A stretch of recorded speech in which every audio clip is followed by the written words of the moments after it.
us again. We don't have long, so let's rattle through as many stories as we can.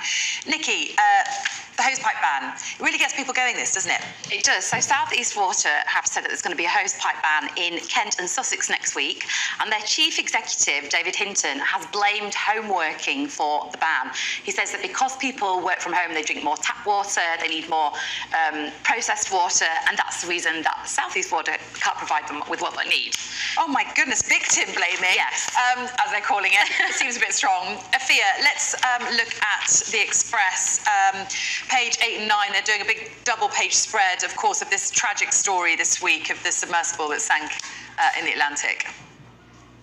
Absolutely, and I'm sure we're going to hear much more about the OceanGate Titan disaster as the weeks go on. What happened when, what people knew when. This story kind of focuses on the family of two of the victims, of father and son, saying they knew a couple of days ago, and they were told actually a couple of days ago, that their loved ones had perished in this disaster. There is so much around this story, you know, the Navy here, an explosion, what was the banging every 30 minutes. But yeah, a tragic story, which I definitely think will be playing out lots more as the investigation continues over the next few weeks.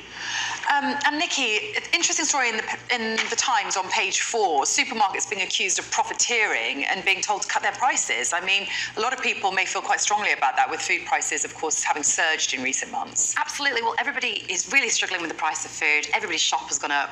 And, you know, the issue is, are supermarkets making too much money out of people in a desperate situation? So, you know, we've got to petition them and ask them, you know, do you really need to take as much profit as you are doing? Although supermarket profits are quite low, actually, I was reading the other day. It's interesting, isn't it? Okay, I quite like the story in The Guardian, Afia. I love a nap. But I don't have them at work, I should say. But this one is recommending a doze on the job.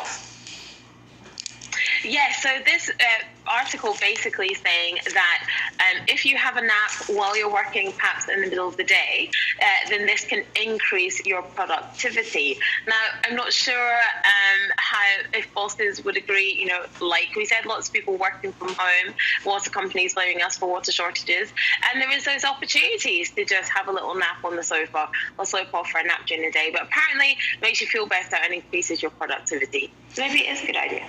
Okay, this story in The Sun, I mean, we all want to interview President Putin, don't we? But it sounds like Prince Harry might have the best chance. Yes, I think this is Afia's story, actually. Sorry? It's Afia, your thoughts on this one?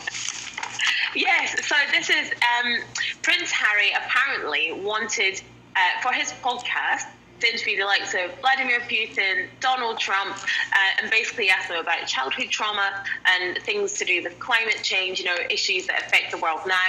It has been said, this was reported in Bloomberg, Prince Harry and Meghan Markle have denied it and said it's not true, but there's been lots written about their podcast over the past few weeks. The deal with Spotify expiring by mutual consent over the past couple of weeks as well.